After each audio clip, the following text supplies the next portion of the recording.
Alrighty, well, welcome to this week's Talk Ask Us Anything. This is our first session back from our break last week for our casual meetup, which we'll talk about a bit later on. Obviously, in the meantime, there's been a lot of news, actually a ton of news. One bit of information that I guess we all got with mixed feelings was the Tesla's expansion of their promised supercharger map, which for Western Australia looks a little bit like this. And it's basically telling us everything that we already knew, which was Perth is still promised, this time for Q3 2021, believe it or not. And the Williams supercharger, which we heard of in about Q3 last year, is now promised for Q3 this year. And that's it for the foreseeable future. So I don't know what you guys think about it. It's, to be honest, perhaps a little bit disappointing to some. It would have been nice if Tesla had perhaps planned to have a supercharger at Kojonup, which would make sense on the way to Albany, and perhaps a few other superchargers towards Kalgoorlie and indeed through to Geraldton. But it is what it is, and Tesla have changed their way of doing these supercharger promises. They're now localizing it to quarters. So over East and in other places throughout the world, there are some promised for this quarter and others for Q2 and Q4. So I guess we'll just have to wait and see what happens. Obviously, since we were last on a Ask Us Anything, there's been a bit of movement in the share price, and that's caused Elon Musk to sort of fly past Bill Gates, and now he's actually gone past Jeff Bezos. So Elon Musk now is officially the world's richest person, which is a great achievement. I think he took it fairly well. He basically sort of said, "Oh, well, that's sort of strange, but you know, let's move on, and we've got work to do," which is entirely true. And he gave away $5 million today. Awesome. Should I not cough? Rounding error, but perhaps it is a rounding error. And look, like some of us, he's asset rich and he hasn't got a lot of liquidity. So I dare say he's still not got a job, you know, that draws a salary, you know. So and he's homeless. He has not got a house anymore in California. In California, yes. So, but he's got a nice. But even in Texas, he's just renting, so he still doesn't own a place. There you go. I guess he's got a nice jet he could live in, which I probably wouldn't mind doing myself if, you know, push came to shove. But anyway, so related to that, obviously, you know, we've heard that Tesla has passed the $800 billion market cap, and in fact, it still is at above $800 billion. So for a company that not too long ago was hovering at about 50, 60 billion, it really has been a meteoric rise. And I guess there are a lot of pundits just waiting for Tesla to pass the $1 trillion mark in US dollars, mind you. So that's pretty interesting. Now, some other news, which is sort of interesting. The Model Y, which we can't get here yet, nor can we reserve or do anything with at the moment, is now available in the States in a standard range plus version, which I think it was in the Q3 earnings report, or was it Battery Day that, no, I think it was earlier than that. Elon Musk himself had sort of implied that perhaps that wasn't going to be bought out because he thought that you needed to have a car that had at least 300 miles of range, whereas I think the SR Plus Model Y is a roughly 241. I don't know what that is in kilometers because we don't know if we'll get it in Australia. But that's an interesting development. It clearly shows that Tesla are willing to produce more cars with less battery cells, which in these cell constrained times is no doubt a good thing. So it'll be interesting to see. I think the market took it pretty positively, and I guess time will tell how much demand that induces. So that's sort of interesting. Speaking of Model Y, it actually just very recently scored a 5-star safety rating by I think it was in NHTSA. Yep. And as its compatriot car, the Model 3, it actually got those ratings in every category. So it was a clean sweep, which I don't think any other car manufacturer has yet done thus far. So that's pretty impressive for the Model Y. Also, speaking of the NHTSA, they have just recently cleared Tesla of the sudden acceleration claim investigation that it was undertaken for the last year or so. So this is where people sort of claimed retrospectively that their car suddenly lurched forward without them doing anything and, you know, smash into a brick wall of their house or something similar. And obviously the NHTSA is, I presume correctly, determined that really it's just a matter of choosing the wrong pedal. And obviously with a car that can accelerate so well, perhaps it takes your brain a little bit longer to work out that you've done that. But I mean, I think a few weeks ago we had seen video of a Porsche Cayenne actually doing something very similar. So it happens to the best. Best of us. So that was that. Actually, on that point, Harold, I'm not sure about the Model X or the Model S, but I know the Model 3, one of the things that you can toggle is, is it called object-aware acceleration? Obstacle-aware, yes. Yeah, yep. Something like that. So perhaps, yeah, in those instances that wasn't turned on, but yeah, that's definitely a helpful feature. Yes, absolutely. Yeah. Obstacle-aware acceleration, I think. Yeah. Yes, absolutely. And that's a great safety feature which can get people out of trouble, which is a great thing. Next in news, we have, China's, well, this is sort of related to the supercharger story. There's a story out that China's supercharger network grew by nearly 30% in less than 2 months, which is pretty awesome. It just goes to show that when Tesla puts their mind to it, they really can get these supercharger locations up and running very, very quickly. And also the great news about that is that in China, it's already been announced that they are building a factory near the Shanghai Gigafactory that is capable of actually producing up to 10,000 supercharger stalls or outlets per annum, which, bearing in mind, that is roughly half of Tesla's current fleet of supercharger stalls worldwide, and they can produce that per annum, which is going to be pretty awesome. So let's hope in future years that Tesla gives us some loving as well. The great thing about that is it signals to customers and the whole market and everyone else that Tesla has no intention of slowing down its release of superchargers worldwide. If anything, it's going to double down. You know? Yeah, absolutely, and that's a great initiative, and it really does show that Tesla is not just maintaining its lead in the worldwide EV market, but if anything, it's actually pulling them further away. Exactly. Well, there's really only one competitor, and that's VW's Electrify America, which they were forced to start up and to put money to through the Dieselgate scandal. So, yeah, there is no other competitor as far as other automakers are concerned, that's for sure. Absolutely. And also that ship has probably sailed as well. There's probably no point in anyone else doing another network now. There's Tesla, and then there's everything else. And of course, we can use our own superchargers and those networks. So, but I mean, I don't think it's realistic that Audi are going to build their own network, that Mercedes are going to build theirs. It's like that. I don't think there's even physical space at many places now to do that. So, it's service stations. So, yeah, I can see them being dominant.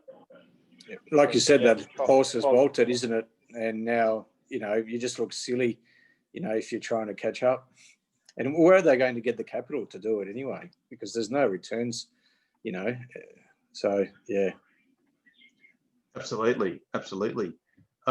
Speaking of capital outlays, we do hope, well, some of us do hope that Tesla did expend some capital in upgrading the S and X production lines, which were shut from just before Christmas and were due to open or have, well, either have opened or were certainly due to open on Monday this week.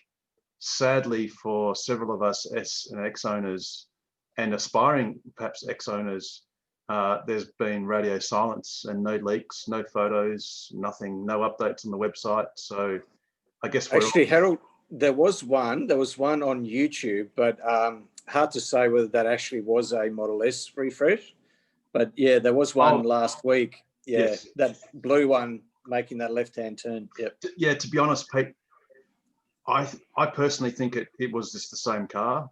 Or it was a mule, perhaps it was, because, like, for instance, one thing that, well, let's hope so, because one thing that was very obvious was that the charge port door was precisely the same. The back brake light cluster was and turn cluster was exactly the same. And it just makes terrible sense for Tesla to actually change it a la Model 3 and Y, so that, for instance, in Europe and Australia, you can have the CCS plug, and in China, you can have the GDMT or whatever it's called, their combination of two plugs. So yeah, let's hope that the radio silence is because perhaps Tesla is building up some stock and they're going to do a wider release or a big announcement, or we'll just have to wait and see, I guess, with bated breath. I dare say for many of us, just seeing what's going to come around the corner, hopefully.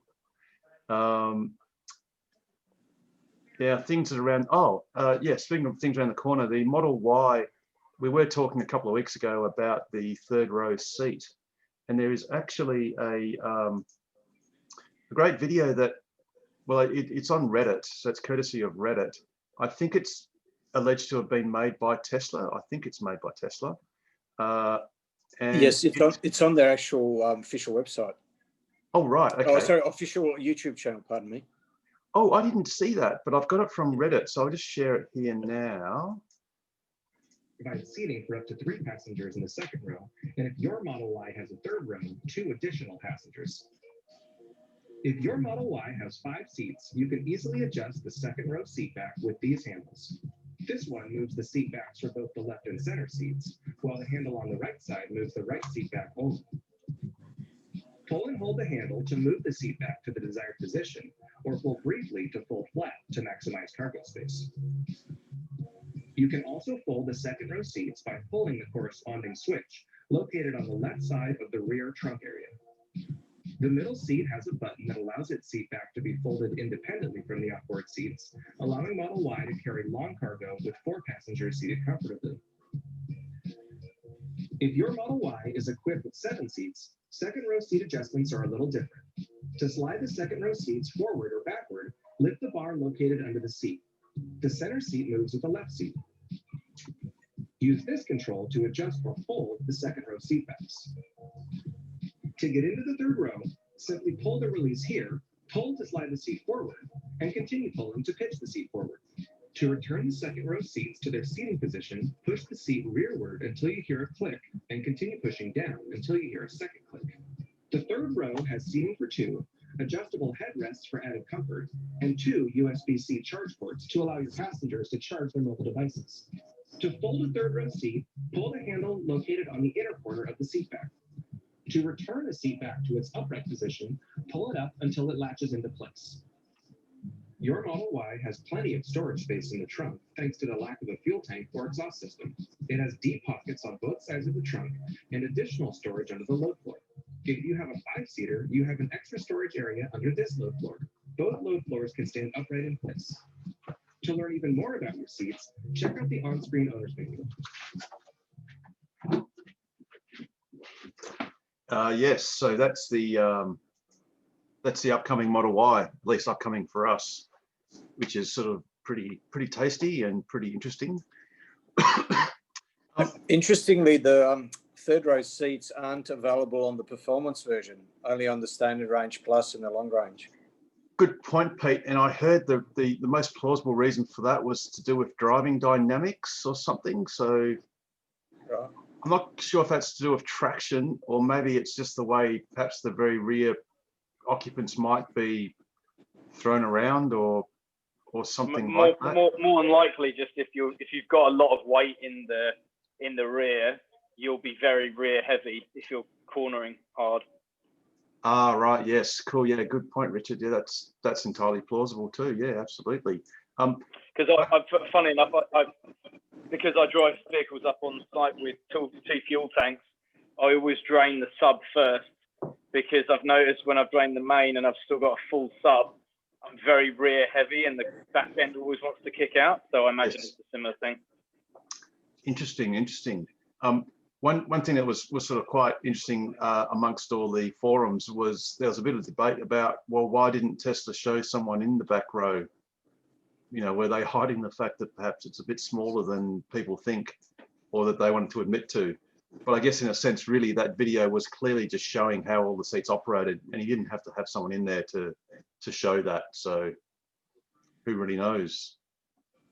Some more news is that Tesla has registered a business in India, which I think is about the world's 5th largest car market, which is quite interesting. They've registered a dual business name being Tesla Motors and also Energy. So obviously they're looking at getting into both parts of that market, which bodes very well for future growth. Clearly, India is an emerging premium car market, but I mean, its massive population is the 2nd largest population in the world. So, you know, huge market, and that's another great thing for Tesla. And huge growth opportunities as well. It might be the 5th largest market at the moment, but I'd be surprised if it wasn't one of the fastest growing ones, especially as a lot of people transition from motorbikes to cars. Yeah, absolutely. And speaking of rather large things, Origin Energy has planned a 700 megawatt. That sounds big enough as it is, but it's actually a 2,400 megawatt hour battery storage system. Whoa, that's huge. There it is, right here, right where the cursor is, 2,400 megawatt hours. So it can basically provide 700 megawatts for 4 hours. That is a massive battery. That's about, off the top of my head, I think that's about 10 times the size of the Hornsdale Power Reserve. That's enormous. Fantastic. Yep. To put that into context, AEMO, the Australian Energy Market Operator, they maintain that the minimum demand on the Western Power Grid or the Southwest Interconnected System needs to be about 700 megawatts, below which it wasn't designed to operate. So, and sometimes we have had, I can't remember now, but it has been down to close to that level, 800, 900 megawatts. So, to put that into perspective, it's almost as large as the whole demand for the whole of, the southwest of WA, on a very slow or low day, with lots of solar, obviously. Yeah, that's a massive project. And heartily, I think further down in the article, they actually say that there are plans for 1,200 megawatts in New South Wales. That's not megawatt hours, that's 1,200 megawatts. So nearly twice the size of what's just been announced is also in planning. So, Harold, would that make it the world's largest then? Because there's that one in the US now. In the US, and that was really huge, but I don't think that was above 1,000 megawatt hours. Yeah, I don't think it was 4 figures. Was that 500 or 600 perhaps, or of that order? So it possibly could be, unless something else has been announced in the meantime. but it just goes to show that this space, and analysts have sort of been, well, some analysts have been thinking of Tesla in terms of, well, you're just a car company that doesn't make all that many cars, and why should you be so large? But I think Elon Musk has actually been quoted as saying that the energy business can easily be just as large, if not larger, than the car business. And it doesn't take too many of these, larger projects to prove that to be the case. So there's some, really interesting times ahead in the energy space. And it's precisely what volatile energy sources, renewable sources such as solar and wind need. So, actually, in fact, particularly solar. That's a critical thing. Let's hope that perhaps Western Australia sort of sees New South Wales efforts and at least does a scale for scale or per capita sort of matching of that sort of capacity. Let's see, moving through. Actually, I think that's about it. Oh, actually, there was a mining HQ podcast with someone we might know called Pete Petrosky. Pete, can you enlighten us? Yes. So this was recorded. It was just an impromptu interview done at the New World Metals Conference at the Ritz-Carlton that we attended. Both Harold Pred was there, Rob Dean, and yeah. So it was just a quick interview. It was recorded before Christmas. So Mining HQ, it's a podcast. It's available on Apple Podcasts as well as Android, and it's also available on the Triple M website. It seems like they've only done 9 or 10 episodes. That was the 9th episode. So yeah, I put up a post on the Facebook page, on the Tokwa Facebook page. Might just be worthwhile if you're finding it hard to go to sleep at night, is maybe tune in. And yeah, I think it'd be wonderful if the more people that can play that episode, the better, because obviously they're just starting out. That podcast seems to be quite a good podcast, seems to be getting quite a bit of notice. But if that episode in particular seems to get more hits than other episodes, it may encourage them to do more EV content. And, what a great audience to be pitching EVs to as well. So what's the name of it again, Pete? I'm looking at it now. Mining HQ. So. Oh yeah, got it. I think it's on Apple Podcasts. Yeah. Yeah, I'm on Spotify. Okay. Which do you know what the episode number was? 9. Episode 9. Episode 9. Yeah. Yeah, I'll email it out to all the members so that they're aware of it. And speaking of people trying to get to sleep at night, shout out to Damon. Obviously watching this in small chunks, and Joe, who is lurking vicariously, perhaps has a couple of kiddies that need to get to sleep, and they can be lulled off to our dulcet tones. But yeah, absolutely. If you still can't fall asleep after watching this, then yes, perhaps Mining HQ might do the trick. If that doesn't do it, then you've got sleep apnea or some other issue. Oh dear. Excellent. Actually, I was actually up at 3 o'clock this morning, and I thought, well, I might as well get up and go to work and do some stuff and then come back. But never mind, it's all good fun. So, any other news? Welcome to this first Zoom session. It was great to meet you last week at our casual meetup at the Raffles, which actually that was a great event too, for something totally casual. That's true. Thank you very much to say hello. I went actually, for everybody to know, to the service center today. I had an appointment because I go to my Model 3 on the 31st of the 12th, like you know, Harry. Yes. And what happened was, at the back, we had some problems with the measurements. What do you call them? In German, we call them Spaltmaße. Oh, the gaps, the panel gaps? Yes. The gaps, Yeah. the panel gaps. Yes. And they couldn't fix it. They said, look, this is it's fine for Tesla. And I thought, wow, for such an expensive car, to just leave it like that, it's really a downside, especially for me as a German looking into these things. Be appropriate, be proper, and and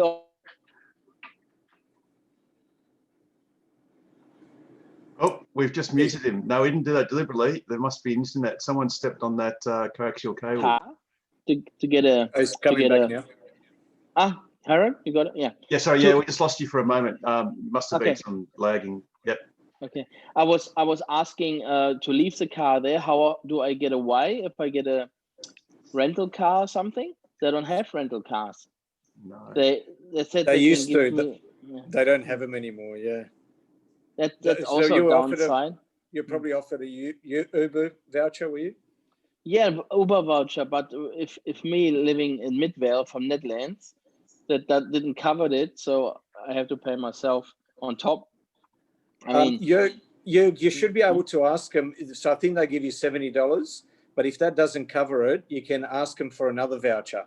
So they should be able to give you another $35 voucher as well.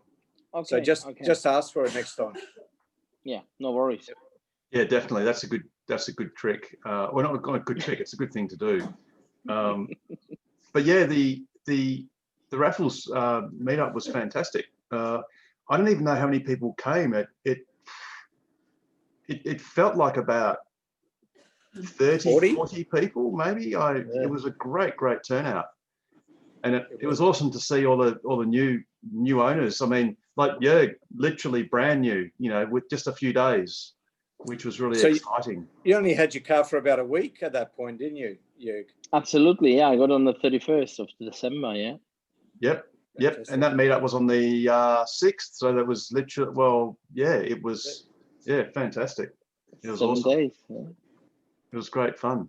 Obviously, our next casual meetup will be next month at the Mundaring Weir Hotel, early February. There'll be I've already done the email, but I'll send it out, a few days before. And we've got our booked out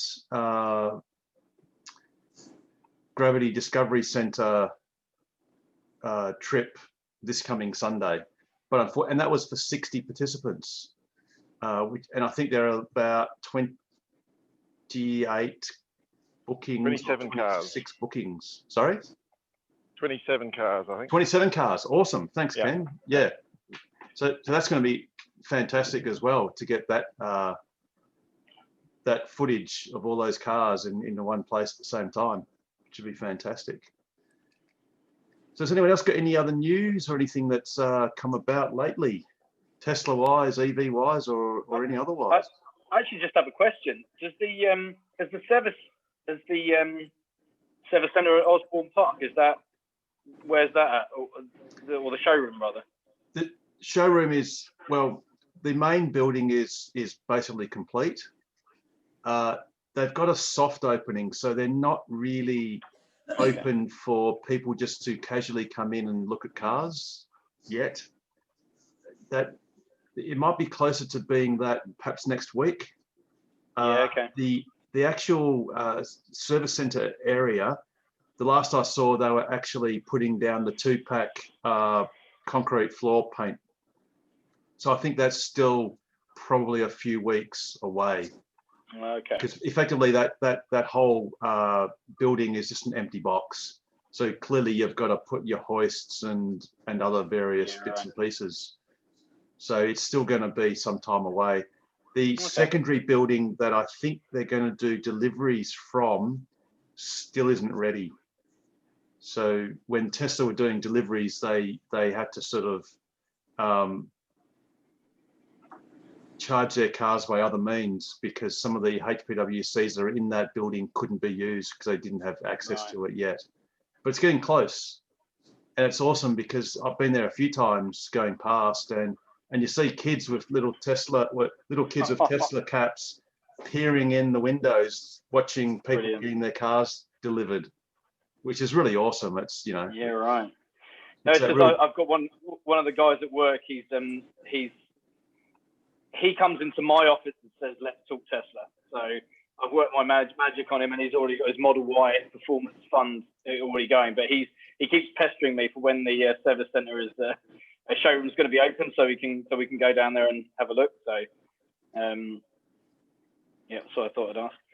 Yeah, I literally think it'll be the next week, and at the very latest, the week after, they'll be full business, as in you could just turn up and want to go for a drive.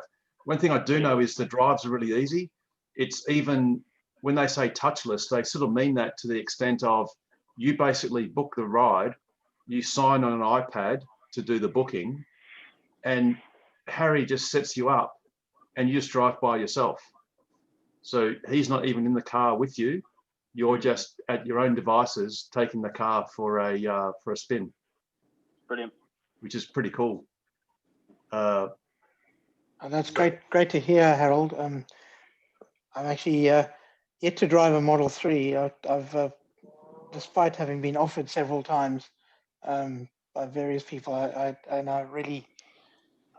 put it off because I wanted to buy my Kona, and I didn't want to be I didn't want to get envy. But yeah, my sights are set on a Model Y eventually to replace the Leaf. Yes, you and all have of a us, Kona and a Y. Yeah. and also, when are you able to drive again, or has that already happened? Oh, February the 17th. Brilliant. So yeah, maybe I should book for February the 18th. Absolutely. Give Harry a call and tell him you want to extend a test drive on the 18th. I'm sure he'll be up for it. Yeah. Yes. I've also got a little bit of, not really Tesla related, but just a bit of a report back from my little camping trip, or our little family camping trip to Augusta.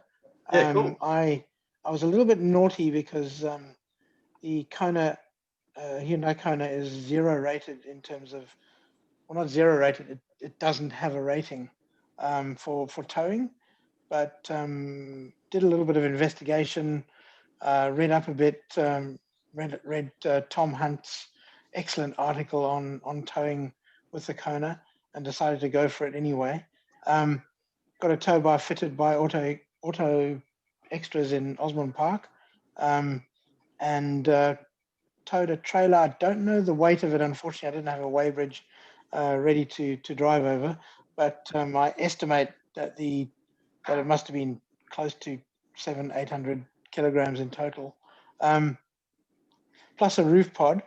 And my with 5 people in the car to Augusta, my average consumption was 20.6 kilowatt hours per 100 Ks, which I wasn't driving, by the way. My wife Catherine was driving. That's about what I get in the Model S. Yeah. Without towing the trailer.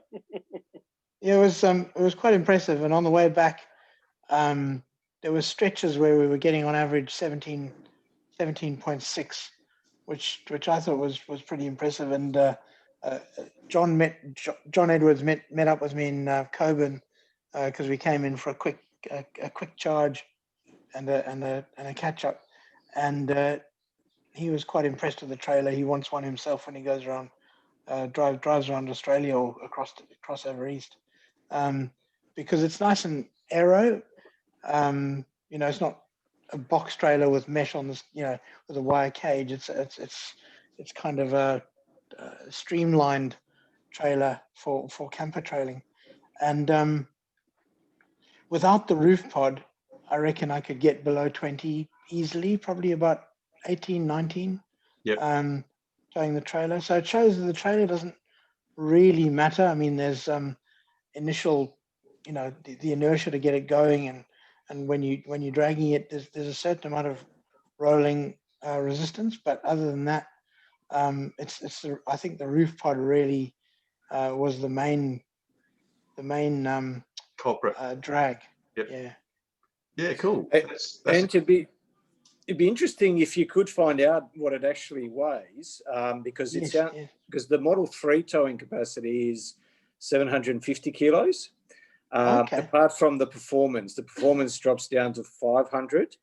But interestingly, I read an article about Model Y towing, which is about 1,600 kilos, something like that. But they were saying, so they had a low rating for the performance as well, but it wasn't because of the car. It wasn't necessarily model related. It was related to the wheels, to the lower profile tires. So, yeah, I seem to remember when people have driven across over East and gone, fair distance, that the 19-inch tires were better than the 21-inch tires, for example. I think Harold will attest to that. Yeah. But I also wanted to just add in because of the experience in the campsite. I got so many people. I think I heard the phrase, "My next car will be electric," so many times, because here, we're in the middle of a campsite, sneakily charging from the 15 amp, Outlet. Yep. power outlets, and the only obvious sign of charging was the green light in the front of the Kona that lights up, and I had it in a fairly prominent position. So as people walked by, they said, "What's that?" And you got chatting, but most people didn't realize it was electric until the evening when the green light was obvious. And I had such good conversations, related to EVs, and people being totally shocked that we'd managed to tow a heavy trailer down there, and that many people. Of course, the car wasn't clean afterwards. It was particularly dusty down there, but it showed. It doesn't really matter. Electric cars can mix it with the best of them. We're surrounded by patrols and and other 4x4s. Now, obviously, it can't tow some of the monster caravans that were down there, a full house on wheels, but it's capable of towing at least a Jayco Swan or possibly an Outback. Pop-up caravans. I don't think the supposed weight that it could carry was 1350. I'm basing that on the petrol Kona, which had exactly the same mounting points, hence the ease of getting a tow bar on there. Aside from a couple of installers who didn't want to do it for us because of the lack of tow rating. So it was a really interesting experience, and I think I opened a few people's eyes as to what could be done with an EV. It's interesting to say that, and I would hesitate to guess that that's probably the biggest misconception about EVs, the fact that they can't tow. I had a conversation this morning just near Elizabeth Quay. So a gentleman in an F-250, and I was telling him that we've got 2 electric cars, and he said, "Oh, look, I'd love an electric car." So this is an F-250 owner saying this, but he said, "I can't have one because I've got to tow a massive boat." And I said, well, there are electric cars that can tow. The Cybertruck is probably going to be around 6 ton or 4 or 5 ton at least in Australia. There's the Rivian and a few others. And he was absolutely, the e-tron can and tow Ford pretty themselves. well, despite the fact that it's rubbish in lots of other ways, but it can certainly tow. I just missed that. We couldn't hear the how much weight can it tow, Ken? The e-tron, I think it's heading up towards 2 tons. Yeah, cool. Nice. Yep. The e-tron can take 2 tons, you say? Yes, 2 tons. Oh, cool. And Harold, how much does your Model X do? 2.25. 2.25. Yeah. Oh. 2.25. And or a Tritium RT. Yes. Yes. Harold, what was the 747? What was the consumption when you've got the tritium on the back of your X compared to normal? Look, it varied. It's hard to tell because when you're pushing into a strong southerly, it makes a big difference. Jurien Bay to or from anywhere up north to it's Perth just a killer. Horrific. Yeah, it's just a killer. I think, to be honest, it probably adds about 20%. Yeah, I'm thinking. because it's not too bad. There is that shark fin part where you've got the frontal part of the tritium, and then I've got the legs sort of lower down, which adds a little bit of extra drag. And there is the weight, of course. I think it was about 20% Ant, but when you're punching into a strong southerly, oof, on that chippy road, it's just, you know, we're punching into like 40-kilometre-an-hour winds, and that just murders your consumption. It really does, regardless of what you. Nothing to do, whatever you're towing, whatever you're carrying. Yeah, I have driven back that route several times, and it's a real killer. I think we were doing almost 18 kilowatt hours per 100 k's. Yep. Somewhere around there. Yep. So, but yeah, it's. I mean, happily, my days of towing that Charger are sort of gone, because it's effectively probably going to stay in Geraldton for the time being, and do its job, being WA's most northerly charger, fast DC charger. Until, of course, until the government gets to start installing chargers about the place. And then what we plan to do is, as soon as they do that, we'll just push it further north. So we'll always just keep going further and further away until there is no further away, and then we'll probably deploy it on the way towards Kalgoorlie or wherever it's needed, to just help members in the whole EV community charge their cars. And thanks for that, by the way. I'd love to. I'm stymied at the moment through not being able to drive, but I'd love to just drive up to Geraldton for the hell of it, like I did that time to Jurien Bay. Yeah, just for the hell of it. And don't just do Geraldton, Ant. Go to Kalbarri, because that then becomes an awesome trip, because you can top up at Jurien Bay at John Edwards's charger there at the Caltex, and then you can top up at Tokwa's charger in Geraldton, and then go straight to Kalbarri, and then your return trip is nothing but pleasure, because on the way back it's just all fast DC charging the whole way. And range is not even relevant. a consideration. You don't even care. You're just banging out at the speed limit, and you don't care which way the wind's blowing, because Geraldton to Kalbarri is 150 k's, so it doesn't matter. And Geraldton to Jurien is about 200, and Jurien to Perth is the same. So it becomes really pleasurable. And then perhaps later on, you could even venture out to go up to Coral Bay or Monkey Mia, where, yes, you do have to charge up at, say, Billabong Roadhouse for a bit, perhaps to top up, but still, it makes it a lot better. Yeah, and looking into the future, when that network starts happening, and that they haven't said much about detail, but certainly, when it starts rolling out, I mean, goodness, they're just, the world's WA is your oyster, and perhaps the Northern Territory will get in on the game at some point as well, although they're a bit strapped for cash, I guess. It's not far, Ed. Once you get Kununurra to Katherine, is not very far. And once you're at Katherine, you're only about, I can't remember now, it's about 300 kilometres to Darwin, or 200 and something to Darwin. It's not an awful lot.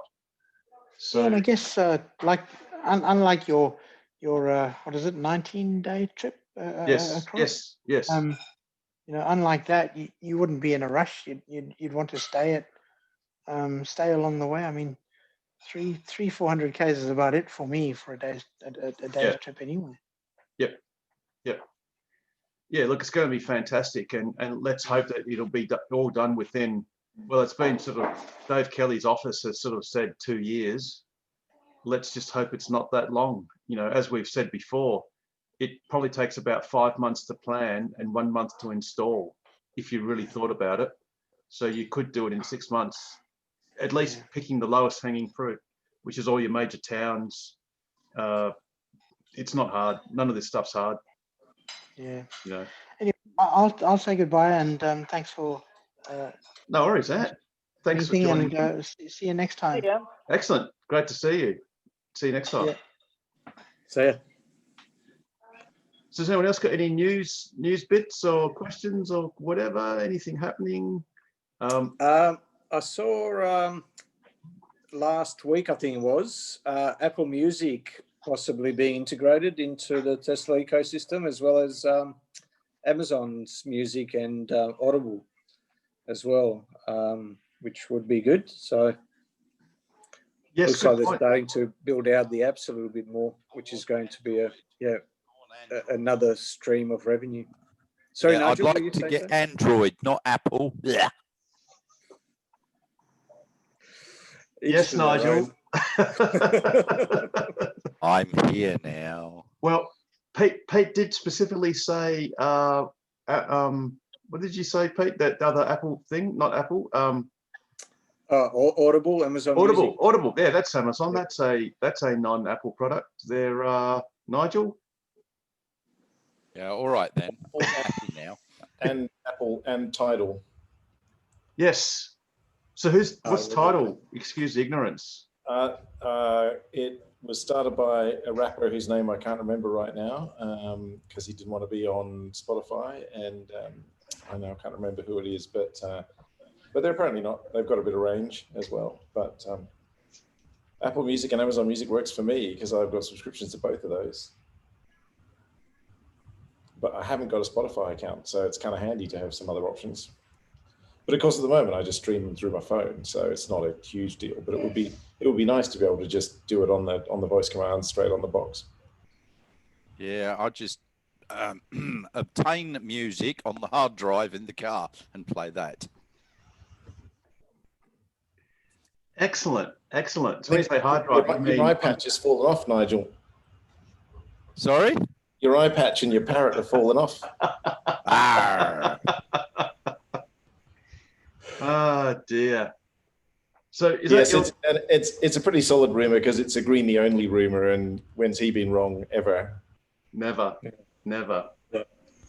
Which is why you can dodgy Tesla releases, but that's why you can, and I and Pete and others have got some solace in the fact that he did say there was something called S&X SP S2 or P2. Yeah, P2, yeah. P2. Yeah. So, come on, Tesla. I might just check live. Is someone going to check on Tesla.com? You prompted me to do exactly that. I've got it right now. I think you and I have been clicking on this page about 20 times today. I tell you what, if Tesla ever thinks there's a denial of service attack on their website, it's not. It really isn't. It's just Ken and I hitting the server.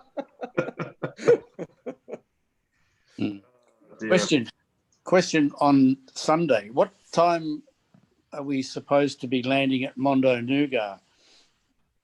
In time to leave for 5 o'clock. So interpret that as you will. I would assume I would probably, if you don't need to charge or you don't feel the urge to be sociable, 10-2 would be heaps. I'm going to be up at Gwelup probably from about 4:30ish, maybe 4:40, somewhere like that. And then the idea is Rob's, I think, leading the group out there, so he'll be setting off about 5ish, and I'll be setting off from Gwelup about 5ish, and both of them take about an hour to get there via a slightly different route, so it should be cool. Yeah, my apologies, I won't be attending. I didn't come last Wednesday because I don't like pubs anyway. But my wife's in hospital and she'll hopefully be home tomorrow, so I've got to look after her. Her specialist has said she's got to do a lot of pointing. Right. A little what? You do that. You do that. Oh. Did you buy the little bell? I was going to say, whatever you do, don't get a bell. No. Yeah, so that's why I was late today. I just got home from being up there all day. Oh, okay. Well, all the best for that. I'll tell you what, it's tiring up there for 10 hours. Yes. No one does it for fun, that's for sure. Unless you've got some nice knitting. Yeah, when I came out of hospital myself, which was about, 2 years ago, 18 months, I said, that's it, darling, it's your turn next. Well, bugger me, she listened. Well, you can't blame her for that. Oh dear. Cool. So I'm guessing that Model 3 in the background there, Nigel, isn't yours, obviously. No, mine's white. Right. Is that a portent or something? Is that no? No. It's just a picture that I downloaded. But anyway, just a note for Joe and Seb: the Baldivis Stockland Shopping Centre charger is behaving itself just about all the time. Just every now and again, it just feels like not working and needing a reset. Once I got there and it had the red spot on it, so I reset it and it worked. So it does seem to be behaving itself.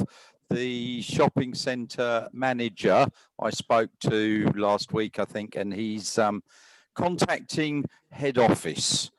But what he's going to do when he's contacted them, I've got no idea.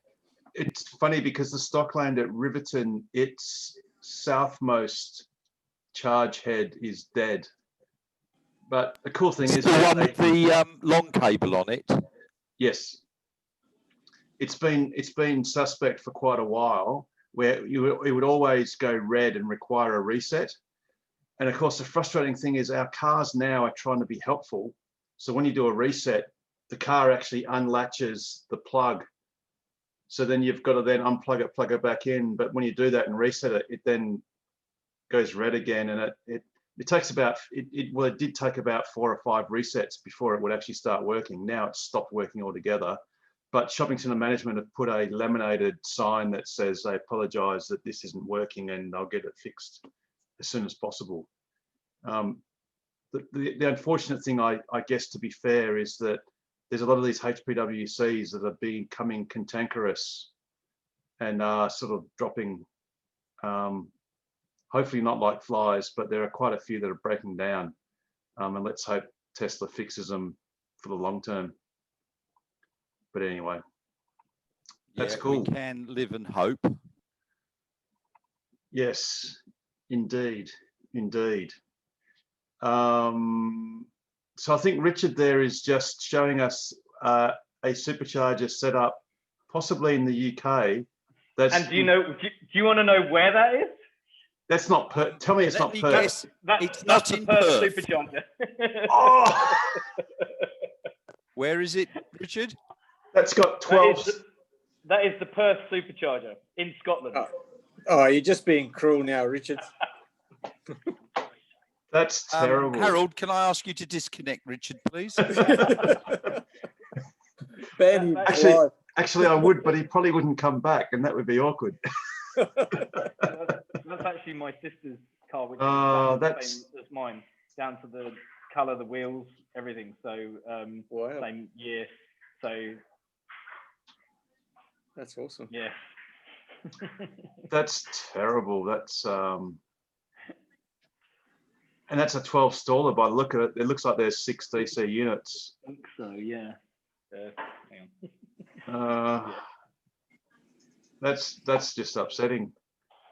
Yeah. Well, if it's any consolation from my colleagues in Scotland, it tells a bit of a skewed story. There's actually only 9 active superchargers in all of Scotland, and if you think our map with kind of with lots of coming soons, you should see the Scotland map. It's had coming soons in the north of Scotland even longer than we have. So, but anyway. I got up to the Orkneys in a day and no problem. So, and there still isn't a supercharger in Glasgow, which is just bonking mad. I guess I didn't go that way. It says on the website that the Perth supercharger and the Williams supercharger are booked for Q3 2021. Yep. I think the only thing that's correct about that is the Q3. And you know why no one can criticize you for being pessimistic, because of course it was promised in Q3 2017 and 2018 and 2019 and 2020, but one day it'll be right. It will be here. It will come, and it will be good. It's like a clock that's broken. It's at least right once or twice a day. You were right the second time there, Nigel. Yes, I can confirm it's definitely twice a day. Unless it's a 24-hour clock. Yes, or unless it's got the little letters AM or PM that are broken. That is true. That is true. Sad but true. But hey, it'll be good. And there's a couple of whispers where perhaps it might be a version 3, which we really look. Elon is listening. We know he's listening.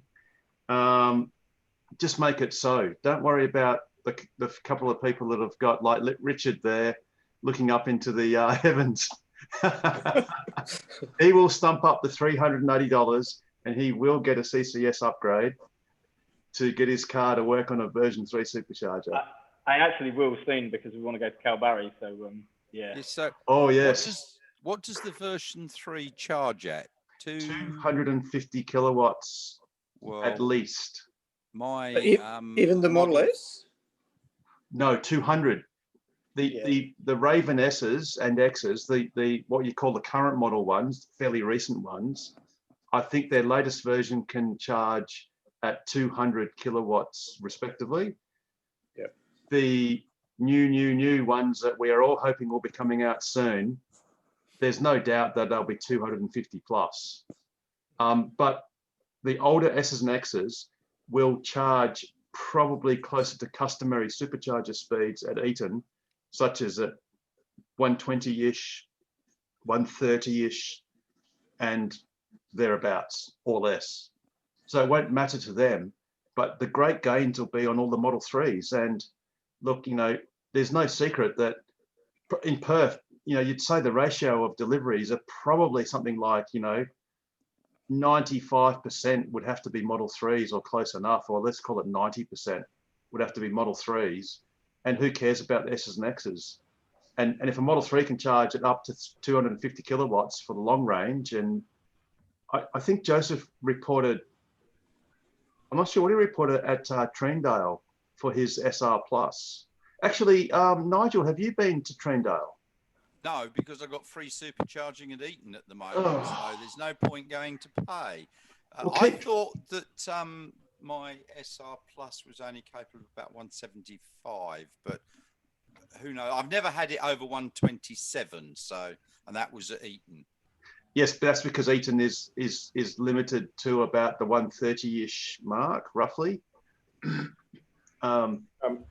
Harold, Joseph got 147 kilowatts at 26% state of charge. Right. Well, that's interesting. It's a little bit slower than I thought, but yeah, the SR Plus is slow. Yeah. Oh well. Don't make me come through there, Nigel. It'll only do 0 to 105 and a bit. Look, I think you need to do what Ant suggested, which is what he's going to do eventually is get a Model Y. Why not? Yes. Well, no, I'm going to get a Model Y, but not for a year or so. Awesome. I want my shares to go higher, so I've got spare cash at the end of it. You and me also, no doubt. We're all waiting for Tesla to hit the $1 trillion mark and beyond. Aren't you going to get a Plaid X? No. Oh, now he's tempted. There isn't a Plaid X. No. That we know of. No. I'm not even going to get a performance one. I'm just going to, I'd be happy with the brand new 4680 horizontal screen. Heat pump. CCS2 inlet. Proper inlet, no adapter required. You're going to be double glazed windows. That list. So say again, Pete. Double glazed windows and USB-C and USB in the glove box and I can see from the reflection on Ken's face, he's looking at the website right now, checking. It's only my 45th reload today. Come on, Elon. Just say yes. Just say okay. I gotta go see Harry and get a test drive of an S so that I can get in his little book. Yes. And there's no secret that there's a couple of people that I know quite well that have already done that. But oh, so Richard, you're walking around the Perth Supercharger site. That looks awesome. It's not Perth, it's Perth. Okay. Don't do that. It hurts. It's Perth, and you can see the Stone of Destiny from there. You know. And that. Oh, I just want to see the Stall of Destiny. And what bugs me even more is it's such a small town, really. But of course, it's on the way somewhere. Importantly for me, it's on the way to one of my favorite distilleries. So you got to stop in Perth, have a quick charge, and then keep going. And there's some lovely distilleries up the A9. But anyway, you got to be careful how you say that. That's yes, I'll take that as what you meant. I'm not going there anytime soon until you know, and you know, I've got at least one supporter on this Zoom call until Scotland leaves, and then we'll be fine. Oh dear. Controversy on Ask Us Anything. It's not controversial. Look, I've still got one of these. It's red though. You can't see it. There we go. Ooh. Actually. Anyway, we're not talking about Brexit because Richard's walked away anyway. So there's no moaning, you know. I got one of these. So it's straight through the green zone. Deutschland. Right. Sehr good. Although I actually found out that it actually ran out in August 2020 last year. So I'm going to have to renew it, but there's no rush. Mine expires in September 21, but I'm not showing him a passport photo. I do look like a mass murderer on my British passport. It's fantastic. Well, Ken, you should have cut the number off the bottom. Yeah. If it's expired, anyway. It's all good. To get it back to Tesla again, I'm really looking forward to driving through the Perth Supercharger and getting a top up when I'm there. But yeah, and ironically, there's no way that our supercharger will have that many stalls. It's just not going to happen. But anyway, it's okay. We will. It is okay.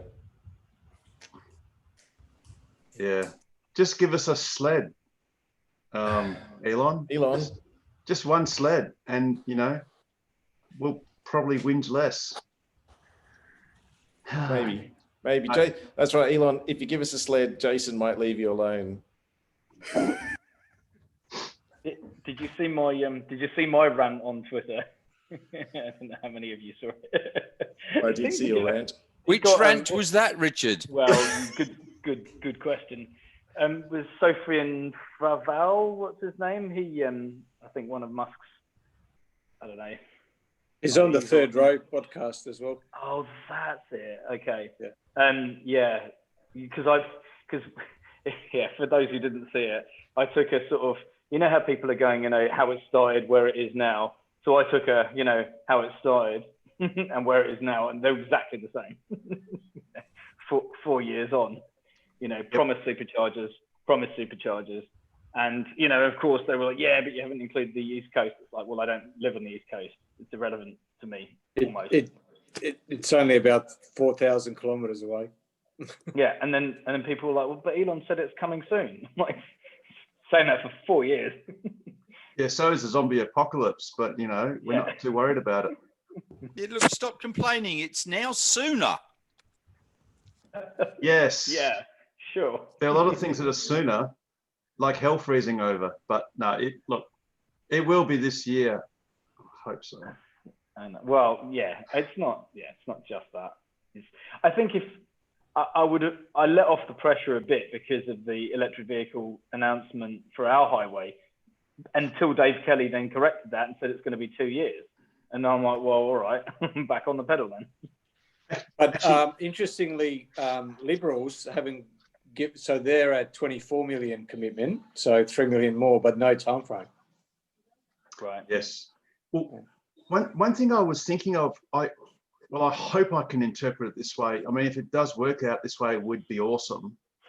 But I wonder if there's any aspect of Tesla not wanting to put other pins on that map because they may be hoping that there might be some sort of synergistic thing where they can do with the government. Like if they were to put a whole lot of pins on the map, they may go, well, now there's no opportunity to work with the government to try and provide charging infrastructure for all EVs. So by keeping their powder dry, maybe they're hoping for some sort of joint venture with that. True, but the problem with that is that the government would then be seen to be favouring one manufacturer rather than a charger that can charge everyone's cars. Well, Tesla then has two choices, and Elon has already said several times that his Tesla superchargers are compatible with all EVs, and it's a simple matter to make it so. And we know that in Europe because it happened by accident. Yeah. There are some manufacturers that can use it. Archimoto, I think, is one of them. Was it Archimoto or the other three-wheeler?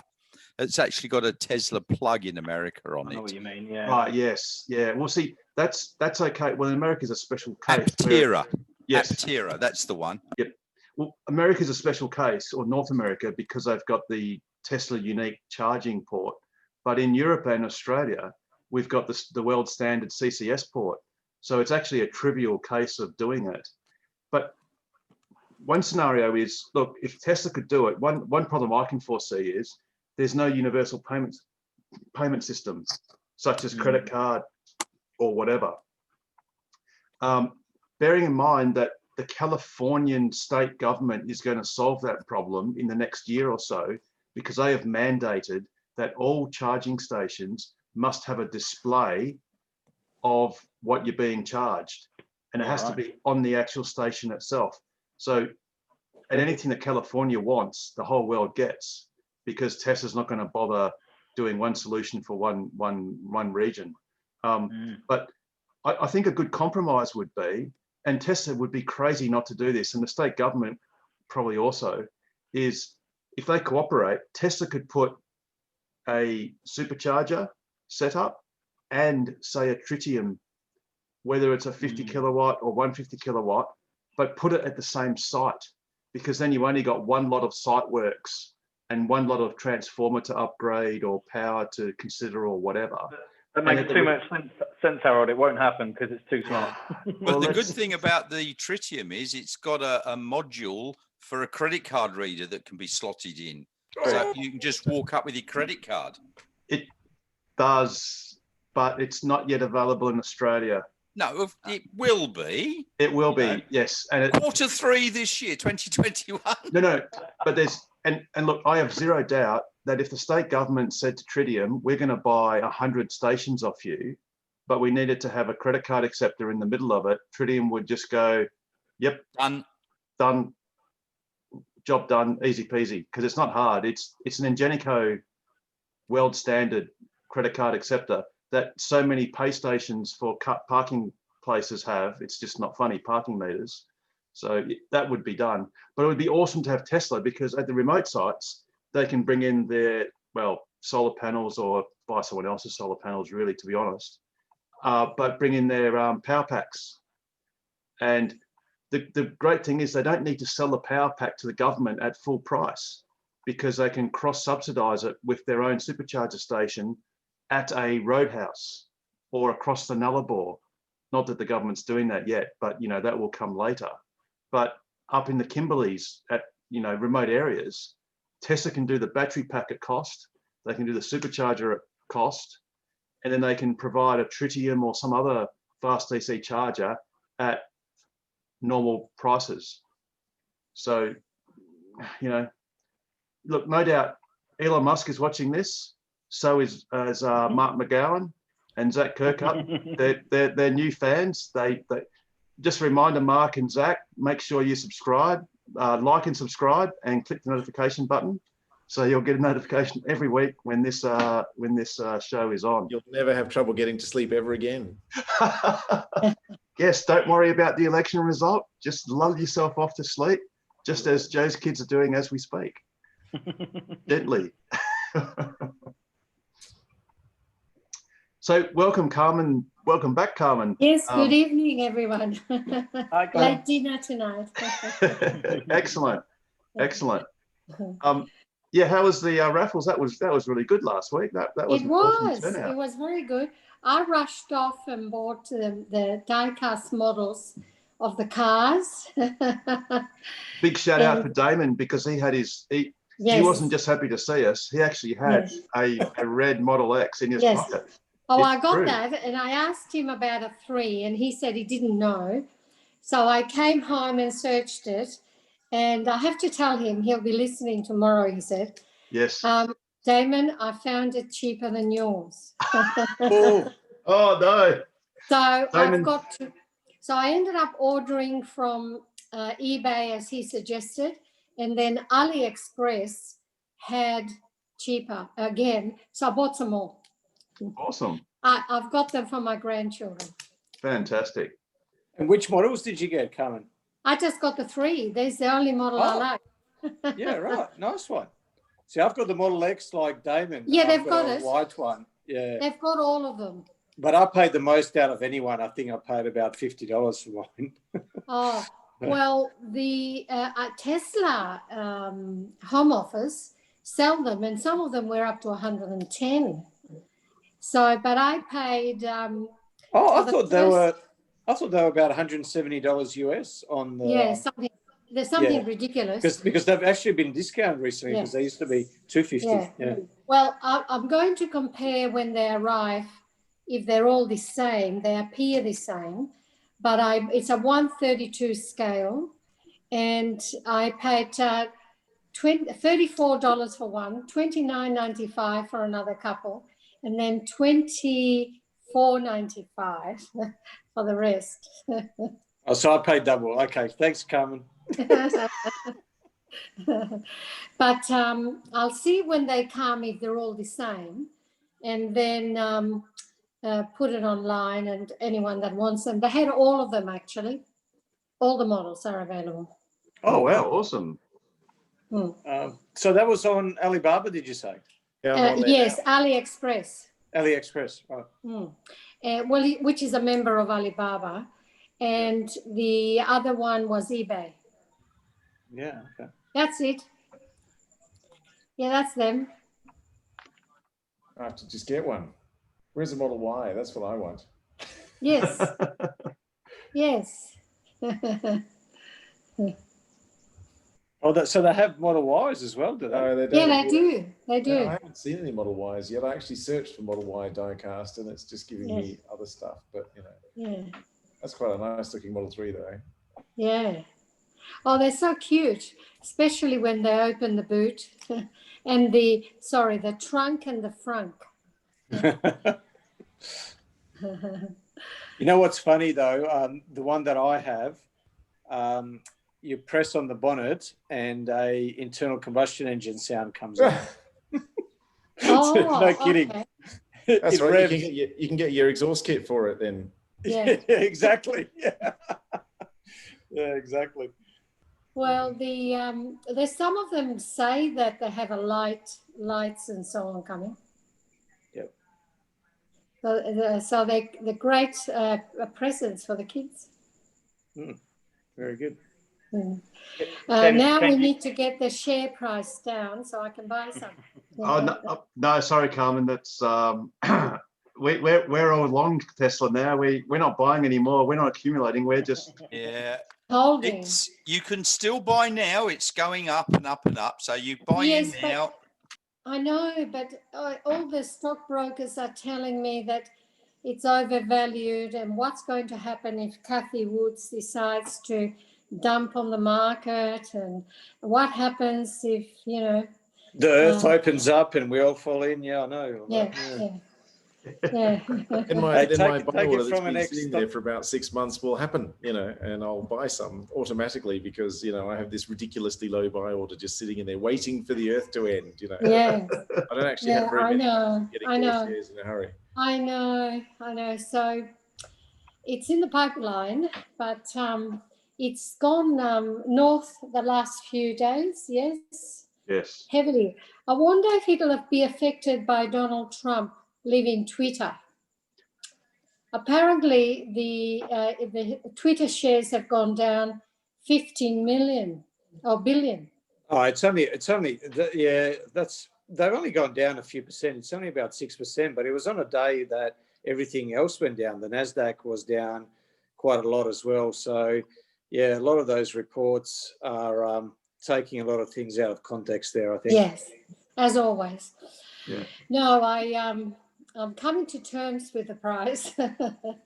And I have to get my stockbroker to come to terms with it because he says it doesn't add up. And I said, well, it's life. I mean, well, they said that we would have all these happen at the GFC and it didn't happen either.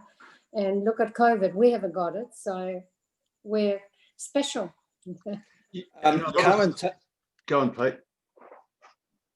I was just going to say, take it from a former stockbroker. I'm yet to find, and I know a few brokers around Perth, and I don't know of any of them who have been long Tesla. So, or who have bought shares either for their clients or recommended it or have held. And, even on Facebook and that, a lot of, guys that I'm still in contact with, they constantly post memes about how overvalued Tesla is and all the rest of it. So, Wall Street and most brokers have got this incredibly wrong. So that broker that's saying not to buy it or to hold off or whatever he's recommending, I'd want to know how right he's been so far on the share price. And the point, Carmen, is the point, Carmen, is that you're the client and you can do whatever you want with your money. Oh, so yes. If you want to buy some Tesla shares, like a few, you just simply go to your broker and say, you shall be buying for me X amount of Tesla shares and just And do actually, it. I did that with Apple. And I said to him, I don't care, I want some Apple shares. And just buy them. And so he did. And they're my best stock. It's done 300% since I bought them. But isn't Apple a fruit company? Isn't that sort of weird? Yeah. Why would you want to buy that? Or Amazon, isn't that a forest jungle somewhere? Yeah. So I said to him, remember Apple? Let's do it again. Just do it. And the thing He's been on holidays. Don't say just do it. He'll end up buying your Nike instead. or Carmen, just get yourself a CommBank, NABSEC, insert bank's name here, online trading platform, and just do it yourself. I know. Okay. You fill out about 2 forms. I want to keep it neat and tidy in the same fund, and he'll get it. The other one I'm thinking of doing is ARK Invest with Kathy Woods. So I'm checking that out at the moment as well. So I'd like some of each. Which ETF? Which ETF, Carmen? Which one of Kathy's? The Australian one. I don't think she's got an Australian one, has she? There is one. There is one because the guys hate filling in the paperwork for the US. Yes, isn't it? I don't know that she's got an Australian one. There is one. I've got ARKG myself. So do I, Nigel. Yeah, that's the genomics fund. Yeah, very interesting, that one. I've got that too. I was looking at it and it was going down. I bought some and it's going up again. It's about 104, $105 US at the moment, something like that. So there is one.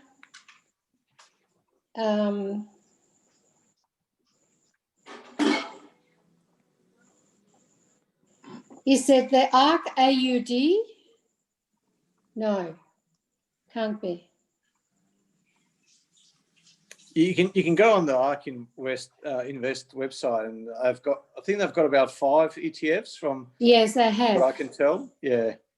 They've got other products one, as well, but. So, what does everybody think of Nico and Stake? I I've got a stake account, but to be honest, I don't know that much about them. I have started looking at, the name escapes me now, Self Wealth. Oh, yes.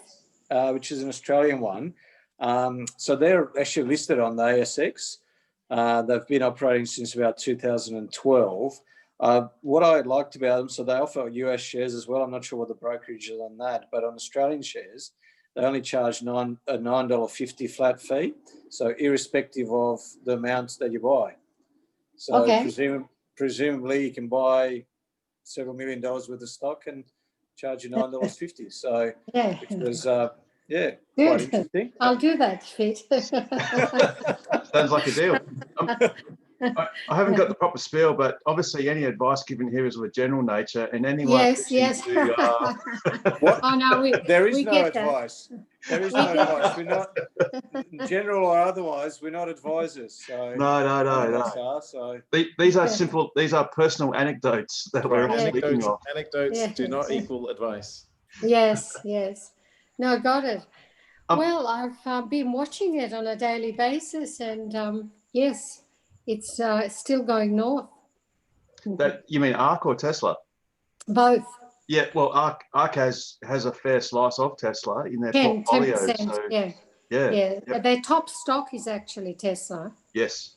I And think they famously sold down some Tesla, but that wasn't because they were losing confidence, but it was because it was exceeding their mandated maximum exposure to any one share. So they were forced, because the value came up so much, Yes. they were forced to sell down some shares to maintain a balanced portfolio. But I think there's only one ETF that they don't hold Tesla in, and that's the ARKG, that genomics one, because obviously it doesn't fit the theme, but yeah. All the others have them. But, well, she's got a lot though.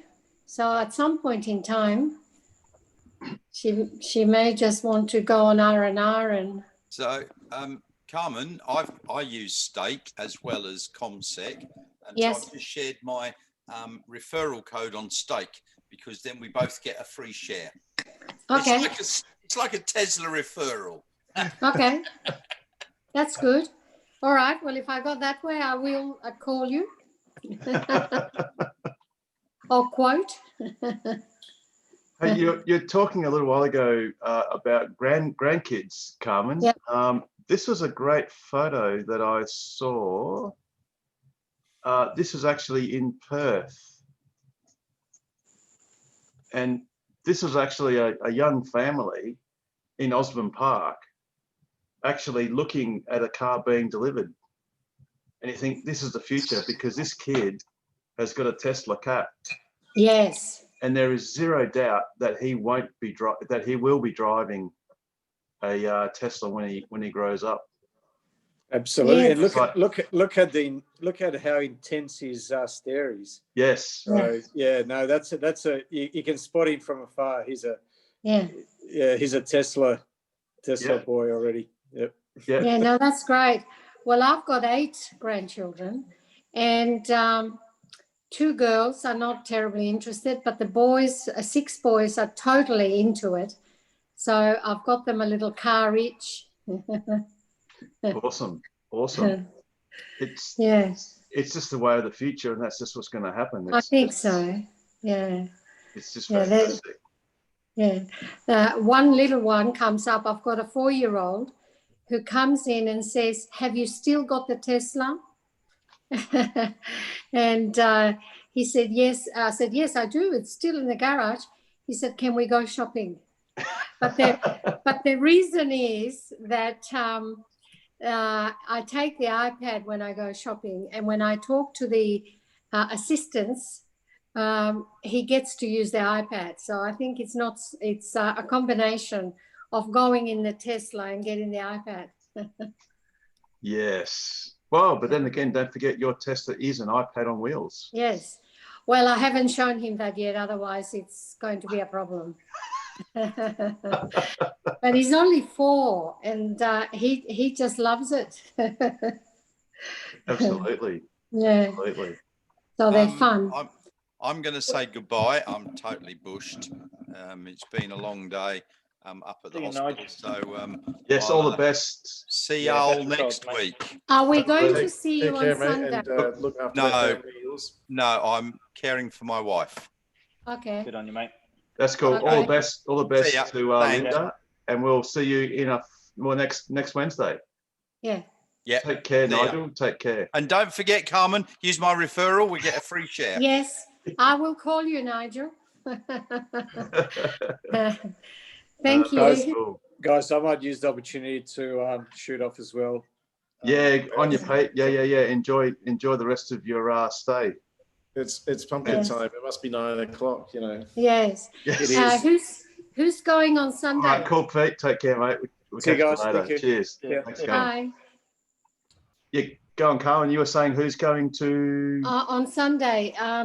So I've organised to meet at Guella, but Ken will be there. yeah, how far from there is it? It's about 1 hour's drive from there. Okay. So from either Mondo Nougat or from Prime Western Gwelup, it's about an hour's drive by a slightly different route. And there is a single 3-phase outlet at the GDC for anyone who's feeling desperate. But most of our cars, you know, if they're reasonably topped up before you leave home, will be an out and back without really worrying about it.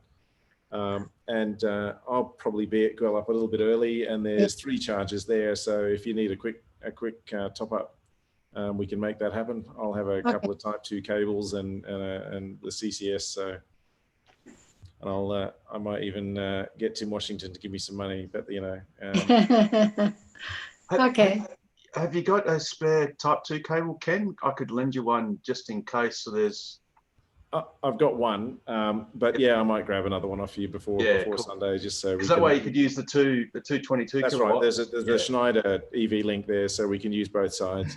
So that'll be good. And then it'll be a leisurely 1 hour drive up, and then I think we've reshuffled a little bit because when we initially planned it, the people who we were talking to at GDC didn't do their calculations about time of day and sunset and everything else right, so they had to push the tour a little bit later. I thought it was a bit early. I have been to the other one. Yeah, so it'll be fine. We're starting a little bit later, but it'll be awesome. So it'll be dark enough by the time we do the main tour, and so it'll be good. So we'll start with some food, and a few of us will probably show up with a bottle of wine or two. Not supplied by Tokra, because you know we can't do that, but you know I'm happy to supply some wine for 100 of my best friends, and we'll go from there. But it'll be good. Oh, I can bring a wine. Good day. But yeah, no, I mean, so show up to Gwelup whenever it really works, as long as we kind of chuff off by 5, it'll be great. Excellent. Look forward to it. Yeah, me too. Apologies, I'll be a little bit late. I'll probably be there closer to 7, but I think that's in the middle of the refreshment break, so that's fine. Yeah, you'll miss out on all the best goodies from the platters, but I'll make you a plate, Harold. You know. That's okay. It's all good. I don't mind. It's all right. But it should be good. And that's going to be our biggest event with 60 participants and 27 cars. It is. Right. Yes. It is. Although I suspect we came close-ish on Sunday. On Wednesday night. Wednesday night. Yeah. James and I went for a wander around the car park afterwards, seeing how many Sentries we could get on, So you know, if you had a Model 3 at Parks in the Raffles car park, you've almost certainly got a photo of James and I, because we went and walked past them all, made all their lights flash. It was quite good. Speaking of Century events, Ken, I believe you had a few near where you're working. Yeah, I discovered my work car park is a terrifying place. I got back into the car and there was 135 Century events, and they were all of a plant behind my reversing camera, just gently waving backwards and forwards in the breeze. I did buy your recommended adapter and a USB card, but I haven't looked at it. You've just reminded me. So just take it out and bring it in, put it in the computer. Yeah, or you can launch the viewer from the car as well. Okay. So when you're in park, at the top of the screen, there's a little like square icon with a red dot in the middle of it. If you tap on that when you're in park, you'll get a drop-down menu, and one option is Launch Viewer, and that'll tell you whether you've got any recorded events. But yes, there were a couple on when I came back to the car saying several events had happened, but I haven't worked out how to look at them. Yeah. So as Ken says, just tap on that on that little camera, and at the bottom it'll say Launch Viewer, and you can filter it to Sentry, which is where you're parked. And you know, if you're driving along and something happens, or even something that's interesting, like someone almost hits someone or whatever, just press the camera icon and it'll save that clip.